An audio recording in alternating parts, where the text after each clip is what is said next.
প্রিয় শিক্ষার্থীবৃন্দ, শুভ সকাল সবাইকে। আমরা বাংলা দ্বিতীয় পত্রের নাটক নিয়ে আলোচনা করছিলাম, সিরাজউদ্দৌলা নাটক। ইতিমধ্যে আমি এই নাটকের দুটি দৃশ্য পড়িয়েছিলাম। আজকে আমরা প্রথম অঙ্কের তৃতীয় দৃশ্য আলোচনা করতে চাই। জানি যে নবাব সিরাজউদ্দৌলা আপন খালা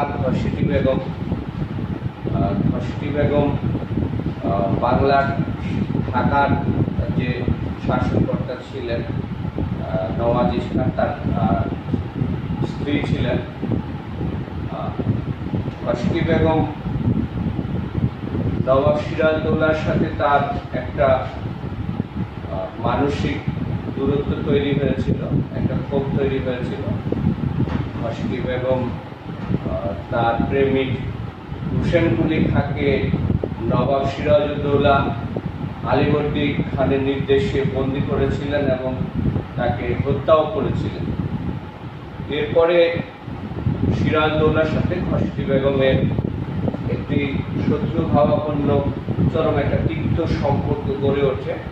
এই কারণে ঘসেটি বেগম এবং সিরাজউদ্দৌলার অধিকাংশ রাজ অমাত্যবর্গ, ভূমিচাঁদ, রাজবল্লভ, জগৎ শের, রায়দুর্লভ সহ মির্জাফর অন্যান্যরা আস্তে আস্তে তরুণ নবাব সিরাজউদ্দৌলাকে তারা মেনে নিতে পারেননি। সিরাজ যখন শৃঙ্খলার সাথে শক্ত হাতে শাসন কার্য পরিচালনা করা শুরু করেছিলেন, সেই সময় অনেকেরই স্বার্থ হানি হবার ভয় দেখা দেয়, স্বার্থক্ষুণ্ণ হবার ভয় দেখা দেয়, নিজেদের নানা রকম সুবিধা সেগুলো থেকে তারা বঞ্চিত হবার আশঙ্কা দেখা দেয়। এই সময়ে মাইমুন্নেছার পুত্র শওকত জঙ্গ, সিরাজউদ্দৌলার খালাতো ভাই, এই ঘসেটি বেগম, মির্জাফর, রাজবল্লভ, রায়দুর্লভ, জগৎ শের সহ অনেকেই তখন নবাব সিরাজউদ্দৌলাকে ক্ষমতাচ্যুত করে, সিংহাসনচ্যুত করে, সিংহাসন থেকে নামিয়ে দিয়ে তারা নেশাখোর, ভাঙখোর শওকত জঙ্গকে তারা নবাব হিসেবে প্রতিষ্ঠা করবার চেষ্টা করে, তাকে মসনদে বসানোর চেষ্টা করে। এই কারণে সিরাজউদ্দৌলা পরিস্থিতি যখন ভয়াবহ খারাপ দেখতে পান, তিনি যখন বুঝতে পারেন যে তার বিরুদ্ধে আসলে ষড়যন্ত্র চলছে, তার রাজপ্রাসাদেই তার বিরুদ্ধে ষড়যন্ত্র চলছে, এমনকি তার আপন খালা ঘসেটি বেগম, তার যে মুর্শিদাবাদের রাজপ্রাসাদ, মতিঝিল প্রাসাদ, বসতবাড়ি, সেখানে থেকে তিনি নিজের নেতৃত্ব দিচ্ছেন এই ষড়যন্ত্রে। আর সেই ঘসেটি বেগমের মতিঝিল প্রাসাদেই মন্ত্রণা সভা বসেছে, ষড়যন্ত্রকারীরা, কুচক্রীরা সেখানে ষড়যন্ত্রের আসর বসিয়েছে। সেখানে নাচ গানের নাম করে তারা আসলে কিভাবে শওকত জঙ্গকে সহযোগিতা করা যায়, কিভাবে সিরাজকে ক্ষমতাচ্যুত করা যায়, পদচ্যুত করা যায়, সেই বিষয়গুলো নিয়ে তারা আলাপ আলোচনা করছে। এবং সত্যি সত্যি যদি এমনটি হয় যে সিরাজউদ্দৌলা পরাস্ত হলেন, ক্ষমতাচ্যুত হলেন, গদিচ্যুত হলেন, তখন কে আসলে কি ধরনের সুযোগ সুবিধা লাভ করবেন, সেগুলো নিয়েও তারা একেবারে পাকাপাকি আপোষ রফা সেরে ফেলতে চায়, কথাবার্তা আগে থেকেই তারা বলে নিতে চায়। তা আমি পাঠ্য বই থেকে শুরু করছি। তৃতীয় দৃশ্য, প্রথম অঙ্কের তৃতীয় দৃশ্য। সময় 1756 সাল, 10 অক্টোবর। স্থান ঘসেটি বেগমের বাড়ি। আর যারা এই মঞ্চে পর্যায়ক্রমে যারা আসবেন: ঘসেটি বেগম, ভূমিচাঁদ, রাজবল্লভ, জগৎ শের, রাইসুল জুহালা, রায়দুর্লভ প্রহরী, সিরাজ, মোহনলাল নর্তকী এবং বাদকগণ। ঘসেটি বেগম সেজে গুজে আছেন। তার বাড়িতে কিভাবে নবাব সিরাজকে পরাস্ত করে শওকত জংকে ক্ষমতার সিংহাসনে ক্ষমতায় বসানো যায় এবং শওকত জংকে নামমাত্র নবাব হিসেবে রেখে তারপর কিভাবে শাসন ক্ষমতার নিজেদের কুক্ষিগত করা যায়, নিজেরা কিভাবে সর্বোচ্চ সুযোগ সুবিধাগুলো নিয়ে ব্যবহার করা যায়, স্বার্থ হাসিল করা যায়, সেই বিষয়ে এই মন্ত্রণা সভা চলছে।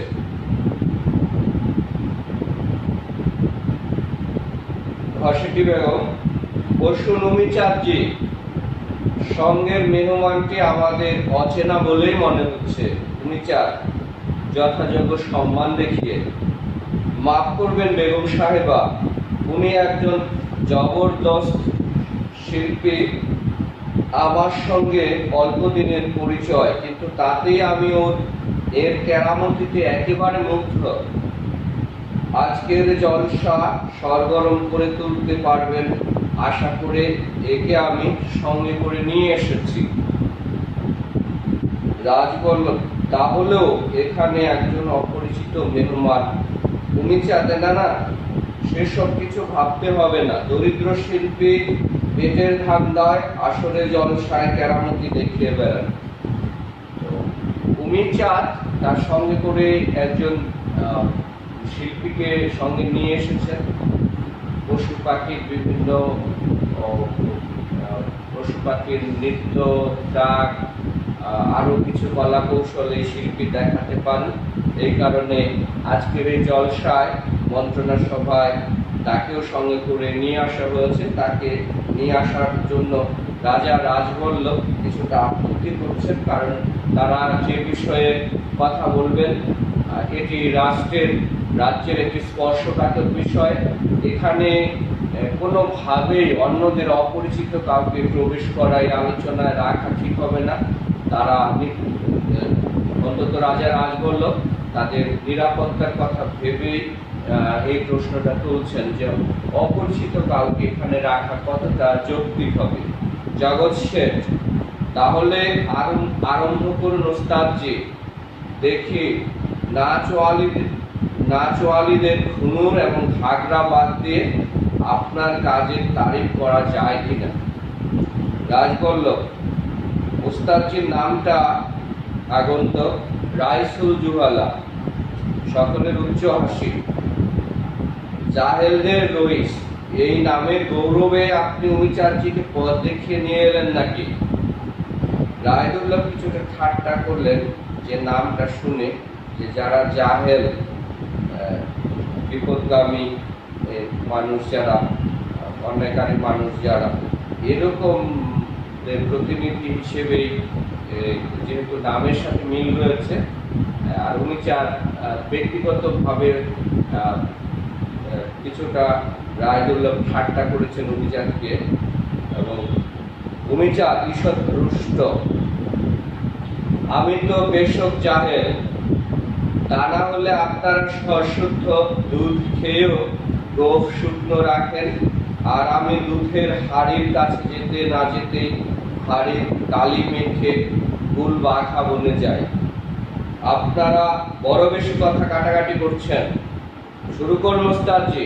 ঘসেটি বেগম বলছেন যে এই শিল্পীকে নিয়ে আসার জন্য উমিচাঁদ, রাজবল্লভ, রায়দুল্লভ এদের মধ্যে এক ধরনের মতবিরোধ কাজ করছে এবং রায়দুল্লভ উমিচাঁদজিকে যেভাবে ঠাট্টা করেছেন এটি পছন্দ হয়নি। এই কারণে উনি কিছু সত্য কথা বলে দিলেন যে কম বেশি সবাই স্বার্থপর, স্বার্থের কারণেই সবাই একত্রিত হয়েছে, স্বার্থের আদায়ের জন্য যে যার যার মতো কাজ করে যাচ্ছে। অথচ রায়দুল্লভ এমন একটা ভান করছেন যে উমিচাঁদ একাই সবচেয়ে বেশি বিপদগামী, স্বার্থপর মানুষ হয়ে দাঁড়িয়েছেন। এই কারণে ঘসেটি বেগম তিনি বলবার চেষ্টা করেছেন যে আমরা অযথা কথা বলে সময় নষ্ট না করে আমরা আসল কাজে যাই, আর যে শিল্পীকে আনা হয়েছে তার কেরামতি দেখি, তার যদি কোনো পরিবেশনা থাকে সেটি আমরা দেখি। রাইসুল জোহালা জায়সে হুকুম, আমি নানা রকমের জন্তু জানোয়ারের আদব কায়দা সম্বন্ধে ওয়াকিফহাল। আপাতত আমি আপনাদের একটা নাচ দেখাবো। পক্ষীকুলের একটি বিশেষ শ্রেণী, ধার্মিক হিসেবে যার জবরদস্ত নাম, সেই পাখির নৃত্যকলা আপনারা দেখবেন। দেশের বর্তমান অবস্থা বিবেচনা করে এই বিশেষ নৃত্যটি আমি জনপ্রিয় করতে চাই। তবলচিকে উদ্দেশ্য করে একটু ঠেকা দিয়ে দিল, তাল বলে দিল। নৃত্য চলাকালে খরশেটি এবং রাজবল্লভ নিচু স্বরে পরামর্শ করলেন। পরে উমিচাঁদ এবং রাজবল্লভ কিছু আলোচনা করলেন। নাচ শেষ হলে সকলের হর্ষ প্রকাশ। তো এটি আসলে রাইসুল জোহালাকে বা অন্যান্য নৃত্যশিল্পীদের, নাচনেওয়ালিদের নিয়ে আসা হয়েছে। এটি বাইরের অনুষ্ঠানের বাহ্যিক আড়ম্বর মাত্র। আসলে তারা এরই ফাঁকে ফাঁকে গুরুত্বপূর্ণ যে আলোচনা, কিভাবে শওকত জঙ্গকে সমর্থন দেওয়া যায়, কিভাবে সিরাজের বিরুদ্ধে শওকত জঙ্গকে যুদ্ধ করিয়ে সিরাজ ক্ষমতাচ্যুত করা যায়, সেটি তাদের আসল উদ্দেশ্য। রাজবল্লভ উস্তাদজি জবরদস্ত লোক মনে হচ্ছে, ওকে আরো কিছু কেরামতি দেখাবার দায়িত্ব দিলে কেমন হয়? উমিচাঁদ, উনি রাজি আছেন। উপযুক্ত পারিশ্রমিক পেলে কলা কৌশল দেখাবার ফাঁকে ফাঁকে 2-4খানা চিঠিপত্রের আদান প্রদান করতেও ওর আপত্তি নেই।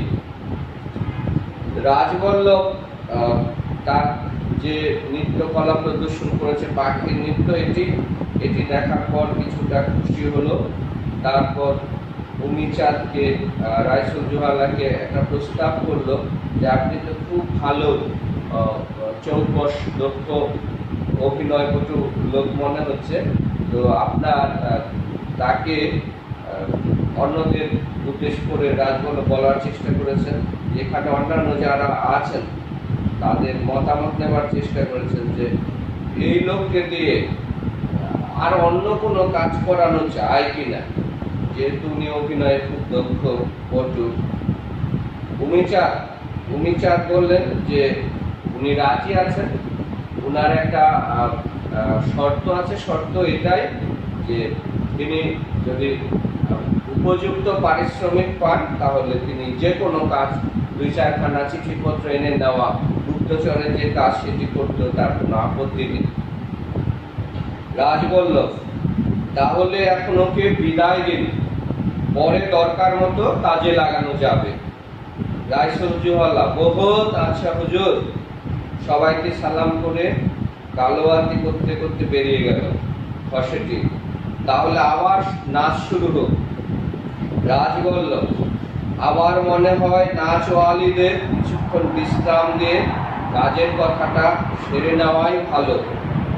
তাই হোক। রায়দুল্লভ, বেগম সাহেবাই আরম্ভ করুন। খসেটি, আপনারা তো সব জানেন, এখন খোলাখুলি ভাবে যার যা বলার আছে বলুন।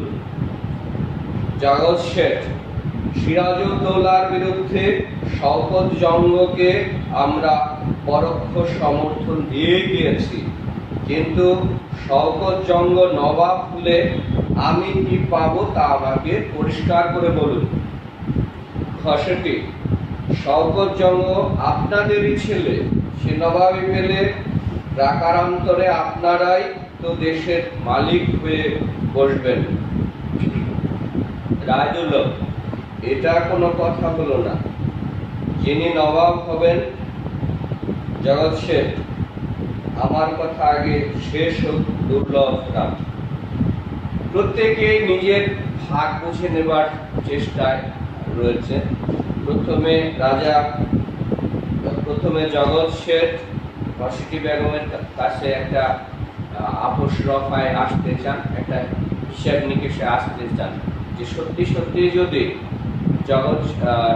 শওকত জঙ্গ জয়ী হয়, সিরাজদৌল্লা পরাজিত হয়, তাহলে খসকি বেগম জগৎ শেঠকে কি ধরনের পুরস্কার দেবেন বা কি ধরনের আসলে তিনি কি পাবেন। আবার রায়দুল্লভ তিনিও তার ভাগটা বুঝে নিতে চাইছেন। রায়দুল্লভ, বেশ, আপনারাই কথা শেষ করুন, কিন্তু মনে রাখবেন কথা শেষ হওয়ার পর আর কোনো কথাই উঠবে না। জগৎ শেঠ, সে আবার কি কথা? রাজবল্লভ, আপনারা তর্কের ভেতরে চলে যাচ্ছেন আলোচনা শুরু করার আগে। খুব সংক্ষেপে কথা শেষ করা দরকার। বর্তমান অবস্থায় এই ধরনের আলোচনা দীর্ঘ করা বিপজ্জনক। জগৎ শেঠ, কথা ঠিক, কিন্তু নিজের স্বার্থ সম্বন্ধে নিশ্চিত না হয়ে একটা বিপদের ঝুঁকি নিতে যাওয়াটাও তো বুদ্ধিমানের কাজ নয়। মাফ করবেন বেগম সাহেবা, আমি খোলাখুলি বলছি, অঙ্গীকার করে লাভ নেই যে শওকত জঙ্গ নিতান্তই অকর্মণ্য, ভাঙের গেলাস এবং নাচনেওয়ালি ছাড়া সে আর কিছুই জানে না। কাজেই শওকত জঙ্গ নবাব হবে মাত্র, আসল কর্তৃত্ব থাকবে বেগম সাহেবা এবং পরোক্ষে তার নামে দেশ শাসন করবেন রাজবল্লভ।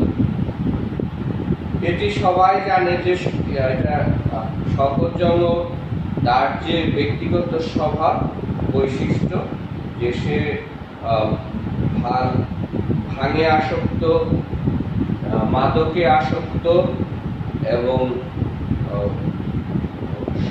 অধিকাংশ সময় নাচনেওয়ালি ছাড়া তার দিন কাটে না।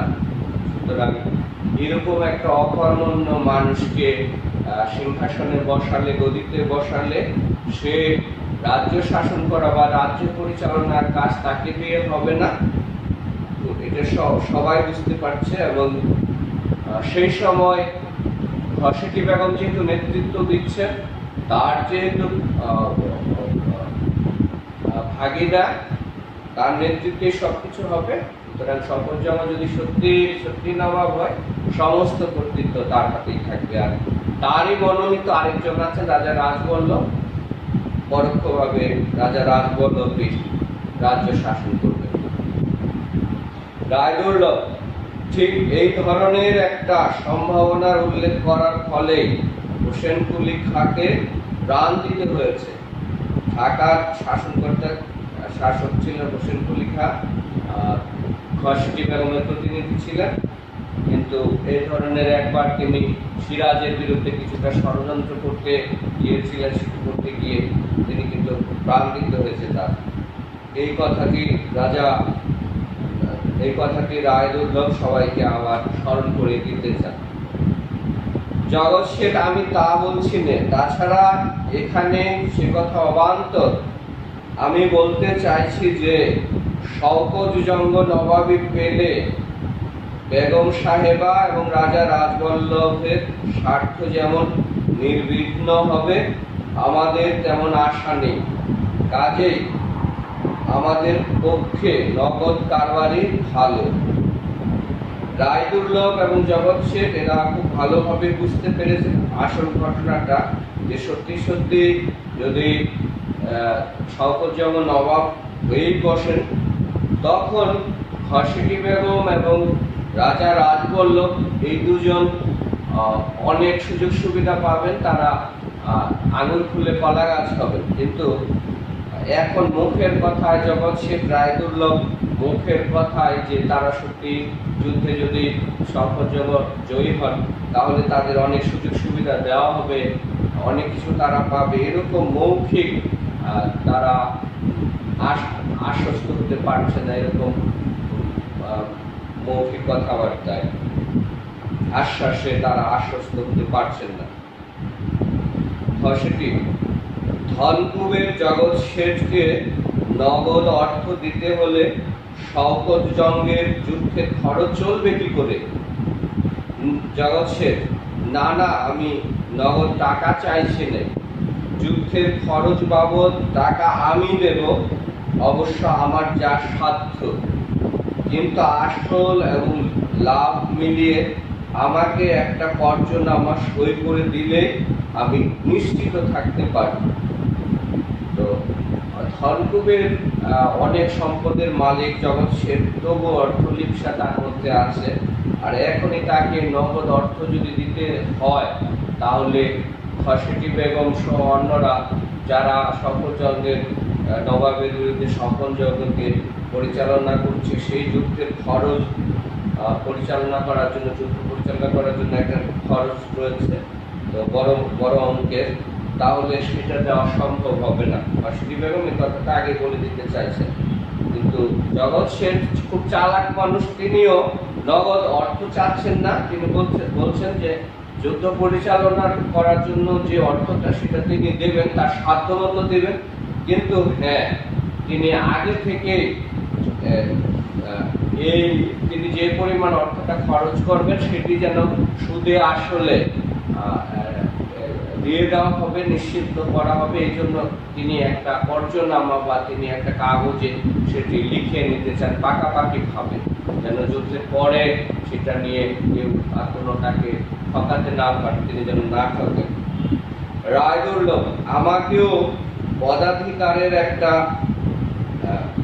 একরারনামা সই করে দিতে হবে। রায়দুর্লভ তিনিও খুব চালাক চতুর, তিনিও তাকে যুদ্ধের পরে সফরজঙ্গ নবাব বলে তাকে কোন পদ দেওয়া হবে সেটিও তিনি আগে থেকে লিখে নিতে চান পাকাপাকি ভাবে।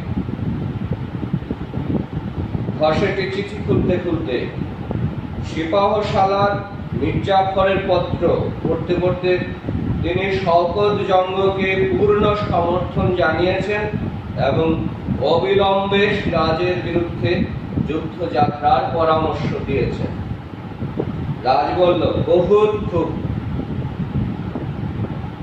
বিষয়টি খুবই দুঃখজনক যে নবাব সিরাজউদ্দৌলার প্রধান সেনাপতি যিনি, সেই মির্জাফর খসেটি বেগমকে চিঠিতে লিখেছেন যে তিনি শওকত জঙ্গকে পূর্ণ সমর্থন দিয়েছেন এবং অবিলম্বে যেন সিরাজের বিরুদ্ধে যুদ্ধযাত্রা করা হয় এবং সিরাজের রাজধানী আক্রমণ করা হয়, সিরাজকে ক্ষমতাচ্যুত করা হয়, সেই কাজটি যেন খুব দ্রুত করা হয়, সেই ব্যাপারেও তিনি পরামর্শ দিয়েছেন। উমিচা, আমার তো কোনো বিষয়ে কোনো দাবি দেওয়া নেই, আমি সকলের খাদেম, খুশি হয়ে যে যা দেয় তাই নিই, কাজেই এতক্ষণ আমি চুপ করেই আছি। উমিচা যে খুব চালাক চতুর মানুষ, তার কথার ধরন দেখে বোঝা যাচ্ছে যে তিনি বলবার চেষ্টা করেছেন যে আমি আসলে সকলের সেবক, আমার তেমন কোনো চাওয়া পাওয়া নেই, বড় কোনো চাওয়া নেই, কোনো লোভ নেই, খুশি হয়ে আমি কাজ করি, খুশি হয়ে যে আমাকে যে যা দেয় তাই আমি হাসি মুখে গ্রহণ করি। খসেটি, আপনারও যদি কিছু বলার থাকে এক্ষুনি বলে ফেলুন। উমিচা, নিজের সম্বন্ধে কিছু নয়, তবে সিপাহসালারের প্রস্তুতি আমার পছন্দ হয়েছে তাই বলছি। ইংরেজরা আবার সংঘবদ্ধ হয়ে উঠেছে, সিরাজউদ্দৌলার পতনই তাদের কাম্য। শওকত জঙ্গ এক্ষুনি যদি আঘাত হানতে পারেন, তিনি ইংরেজদের প্রত্যক্ষ সহযোগিতা পাবেন, ফলে জয় অবধারিত। সিরাজের পতন কে না চায়? খসেটি বেগম বলছেন যে সিরাজের পতন কে না চায়? উমিচা, অন্তত আমরা চাই, কারণ সিরাজউদ্দৌলা নবাবিতে নির্বিঘ্ন হতে পারলে আমাদের সকলের স্বার্থই রাহুগ্রস্ত হবে। খসেটি, সিরাজ সম্বন্ধে উমিচাঁদের বড় বেশি আশঙ্কা। উমিচাঁদ আরো একটি খবর নিশ্চিত করতে চাইছে যে সিরাজের বিরুদ্ধে ইংরেজরা সংঘবদ্ধ হচ্ছে, সংগঠিত হচ্ছে, এবং ইংরেজরাও তাদের স্বার্থে, ব্যবসা বাণিজ্যের স্বার্থে তারাও মনে প্রাণে সিরাজের পতন চাইছে, ধ্বংস চাইছে। এই সময় যদি শপথজনকে সিরাজকে উৎখাত করবার জন্য, ক্ষমতাচ্যুত করবার জন্য ইংরেজদের সহযোগিতা চাওয়া হয়, তবে সেটিও পাওয়া যাবে, এ ব্যাপারেও আর কোনো সন্দেহ নেই।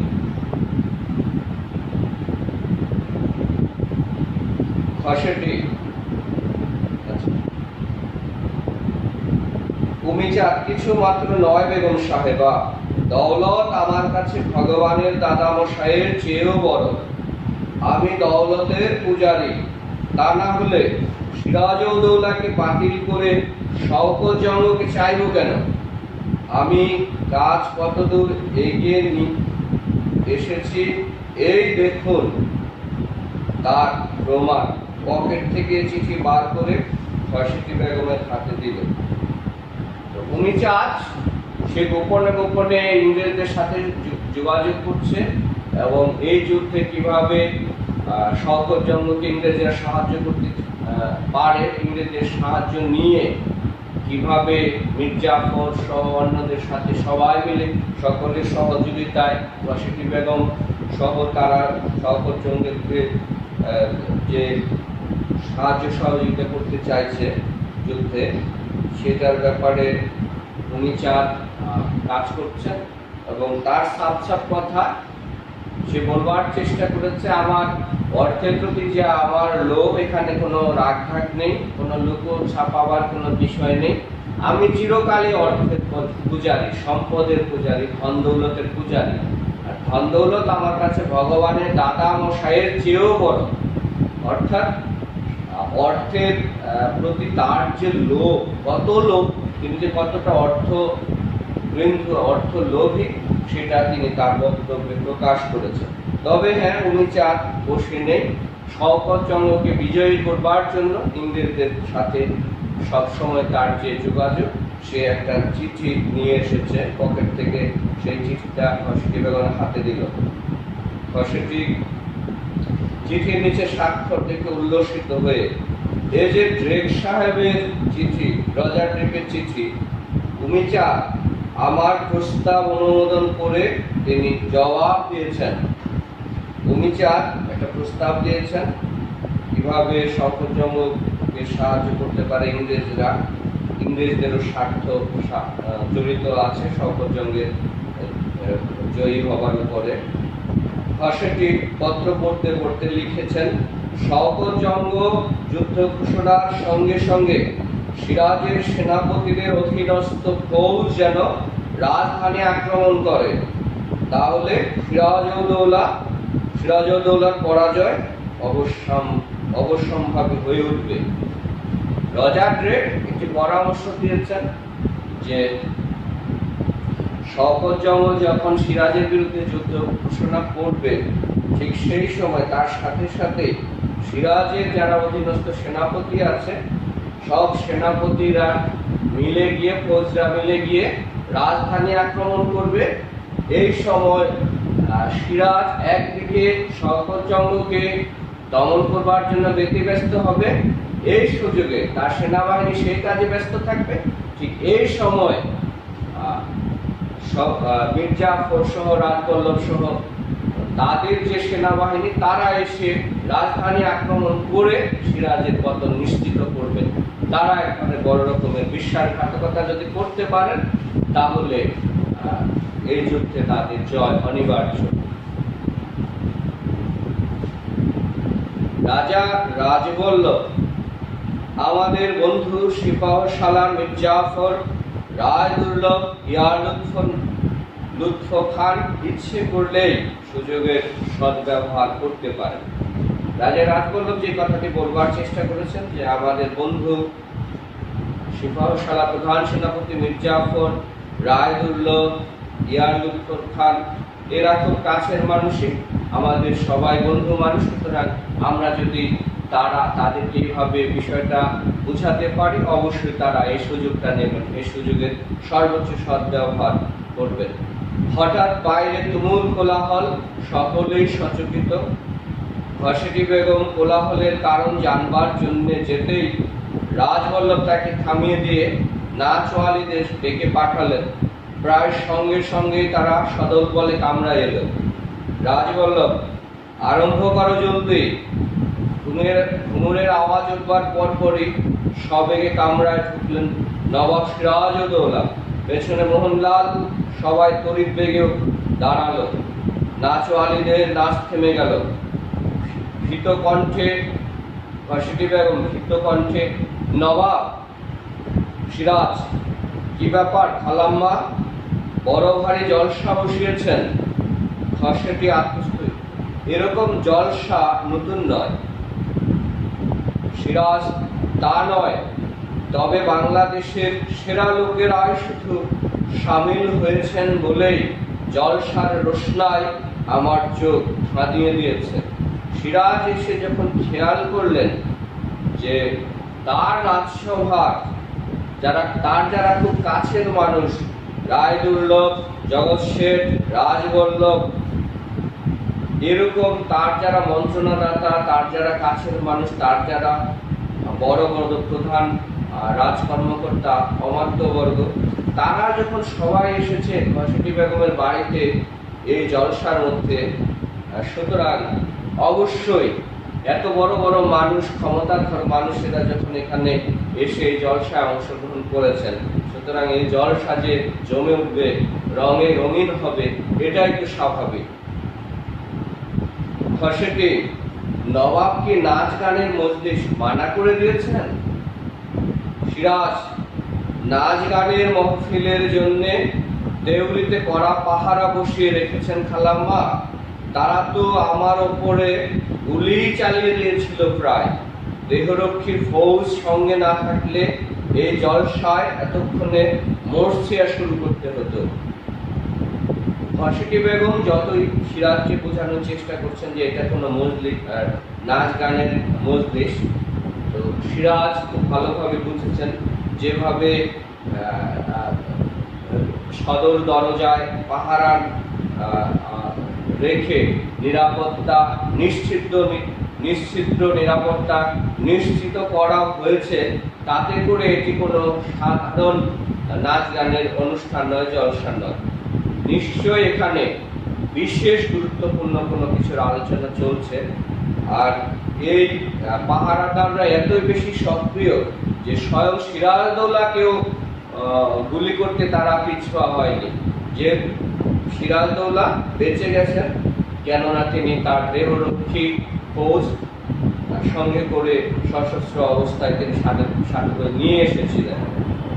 রাজবল্লভ, জগৎ শেঠ, রায়দুর্লভ, আপনারা এখন যেতে পারেন। মতিঝিলের জলসা আমি চিরকালের মতো ভেঙে দিলাম। ঘসেটি বেগমকে উদ্দেশ্য করে বললেন, তৈরি হয়ে নিন।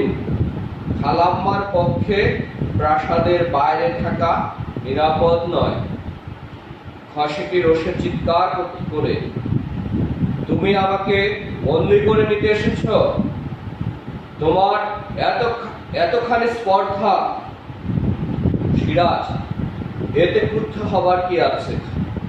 আম্মা আছেন, আপনিও তার সঙ্গে প্রাসাদে থাকবেন।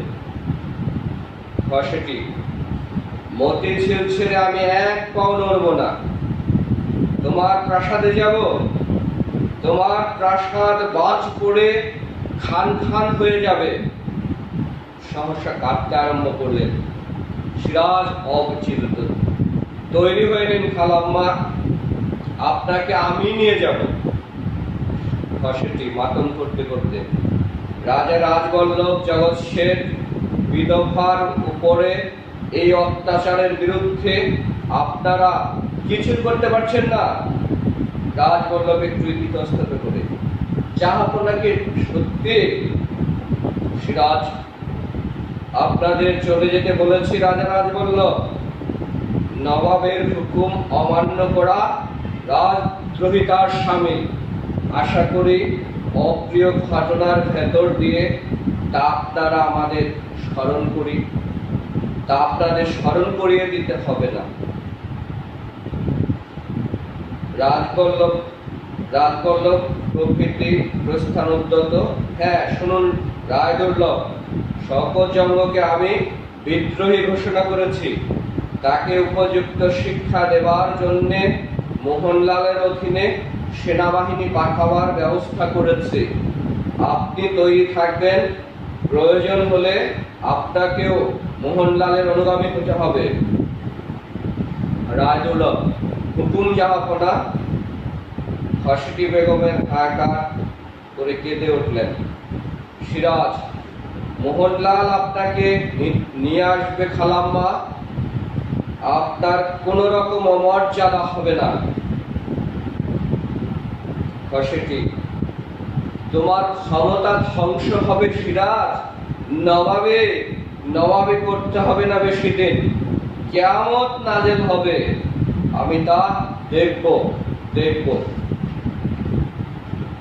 আমরা এই অংশটুকুই আজকে আলোচনা করলাম। তোমরা বাসায় নাটকটি আরো বেশি বেশি করে পড়বে এবং তোমরা ভালো মতো এই নাটকের উপর প্রস্তুতি নেবে। সৃজনশীল এবং 5 নম্বরের যে প্রশ্ন হবে সেই বিষয়ে বহু নির্বাচনী প্রশ্ন, সেগুলো তোমরা বাসায় বেশি বেশি করে পড়বে। সবাইকে অনেক অনেক ধন্যবাদ জানিয়ে ক্লাস শেষ করব।